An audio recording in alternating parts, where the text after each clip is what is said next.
Dear viewers, অনেকের ফোনে দেখবেন তেমন কোনো ফাইল নেই, ছবি নেই, বড় কোনো অ্যাপস নেই, তারপরেও আমাদের ইন্টারনাল স্টোরেজ ফুল দেখাচ্ছে, যার কারণে আপনি কোনো অ্যাপস ইনস্টল করতে পারছেন না বা কোনো ছবি তুলতে পারছেন না, যেই জন্য আমরা সমস্যার সম্মুখীন হচ্ছি। এই জন্য আজকে আপনাদের সাথে শেয়ার করবো এমন একটি বিষয় যার মাধ্যমে এই সমস্যাটি সমাধান করতে পারবেন। চলুন প্রজেক্টটি আপনাকে দেখাই। এই জন্য আপনার ফোন থেকে আপনার সেটিংয়ে ঢুকতে হবে। আমি দেখেন আমার ফোন থেকে আমার সেটিংয়ে ঢুকতেছি। সেটিংয়ে ঢোকার পর কিছু বিষয় আছে যেগুলো আপনার কাজ করতে হবে। প্রথমে সেটিংয়ে ঢোকার পর সার্চ করবেন, মেমোরি লিখে সার্চ করবেন। দেখেন এখানে মেমোরি লিখে আমি সার্চ করতেছি। সার্চ করার পর দেখেন কিছু অপশন আসবে, এখান থেকে স্টোরেজে ক্লিক করবেন। তারপর দেখেন আপনার স্টোরেজ মূলত এখানে ফুল দেখাচ্ছে, কিন্তু আসলে তেমন কিছু নেই ফোনে। এই ফুল দেখানোর কারণ হচ্ছে বিভিন্ন অ্যাপস আমাদের জায়গা দখল করে আছে। এই অ্যাপসের জায়গাগুলো কেমনে আপনি কমাবেন সেটাই আপনাকে দেখাবো। এখানে দেখেন বিভিন্ন অ্যাপস কীভাবে জায়গা দখল করে আছে। স্টোরেজ আমার ফুল দেখাচ্ছে মূলত। এইখানে দেখেন এই বিষয়গুলোই সমাধান করবো আজকে। তারপর এখানে আপনি আবার ব্যাকে যাবেন। ব্যাকে যাওয়ার পর অ্যাপসে ঢুকবো আমরা।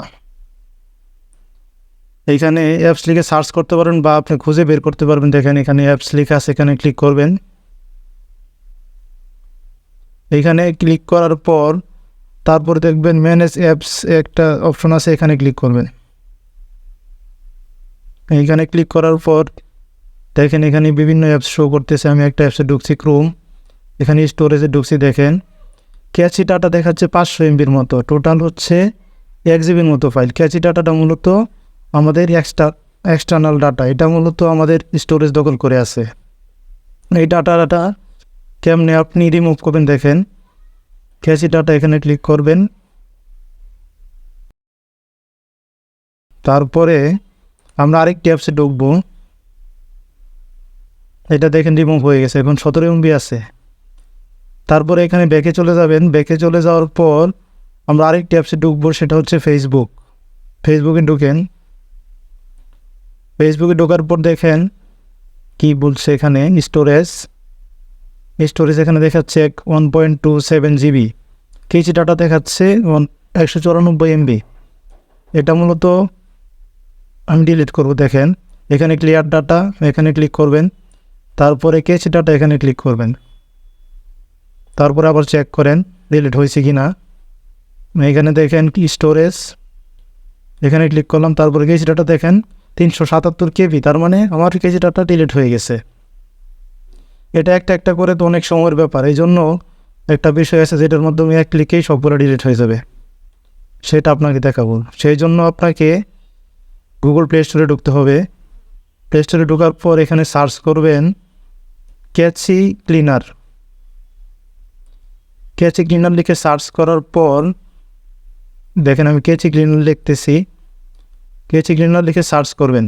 সার্চ করার পর দেখেন একটা অপশন আসবে, 4 নম্বর অপশন ক্যাচি ক্লিনার, এখানে ক্লিক করবেন। এখানে ক্লিক করার পর এটা ইনস্টল করবে। দেখেন আমি ইনস্টল করতেছি ক্যাচি ক্লিনার। এটা ইনস্টল শেষ হলে, মাত্র 1 MBর একটা অ্যাপস, এটা ইনস্টল শেষ হলে ওপেন করবেন। আমার ইনস্টল প্রায় শেষ দিকে, এখন ওপেন করব। দেখেন ওপেন করলাম। ওপেন করার পর একটা উইন্ডো আমাকে নিয়ে যাবে, সেটা হচ্ছে এই অ্যাপসের কিছু সেটিং আছে, সেটা সেট করতে হবে। এখানে দেখেন অনেকগুলো সেটিং দেখাচ্ছে, এই সেটিংগুলো সবগুলো এলো করে দিতে হবে। এখানে দেখেন যে সেটিংগুলো আছে মূলত সেগুলো সবগুলোতে আমি টিক চিহ্ন দিয়ে দিব। আমি যেভাবে দিচ্ছি সেভাবেই দিবেন। এখানে দেখেন টিক চিহ্ন দিচ্ছি, সবগুলোতে টিক চিহ্ন দিয়ে দিবেন। টিক চিহ্ন দেওয়ার পর ওকেতে ক্লিক করবেন। তারপরে দেখেন এখানে বলছে clean cache of user apps, তারপরে clean cache of system apps all, তারপরে অলে ক্লিক করলে সবগুলো একসাথে হবে। এলোতে ক্লিক করবেন। তারপরে মূলত আমার সবগুলা ডাটা এখান থেকে ডিলিট হয়ে যাবে যদি আমি অলে ক্লিক করি, অল অ্যাপস। তারপরে দেখেন আমি ক্লিক করলাম, তারপরে ডিলিট হয়েছে কি না সেটা চেক করবেন। তার জন্য আপনাকে আবার অ্যাপসে ঢুকতে হবে। অ্যাপসে ঢোকার পর সিস্টেম অ্যাপস বা ম্যানেজ অ্যাপস এখানে ঢুকবেন। এখানে ঢোকার পর চেক করবেন আসলে হয়েছে কি না কাজটা। এখানে দেখেন লোডিং করছে। তারপরে আমি যে কোনো একটা অ্যাপসে ঢুকবো, ঢোকার পর চেক করবো আসলে আমার ডাটাগুলো রিমুভ হয়েছে কি না। এই ডাটাগুলো রিমুভ হলে মূলত আপনার স্টোরেজ খালি হবে। একটা অ্যাপসে ঢুকবো, সেটা হচ্ছে গুগল ড্রাইভ। দেখেন গুগল ড্রাইভে ঢোকার পর এখানে দেখেন কেজি ডাটা হচ্ছে 12 MB মাত্র। তার মানে আমার সবগুলো অ্যাপসের ডাটা ডিলিট হয়ে গেছে। এভাবে আপনি সহজেই আপনার ফোনের স্টোরেজ কমাতে পারবেন। ডিয়ার ভিউয়ার্স, যদি এই ভিডিওটি আপনার বিন্দুমাত্র উপকারে আসেও তাহলে অবশ্যই এই ভিডিওটিতে লাইক, কমেন্ট এবং সাবস্ক্রাইব করে দিবেন।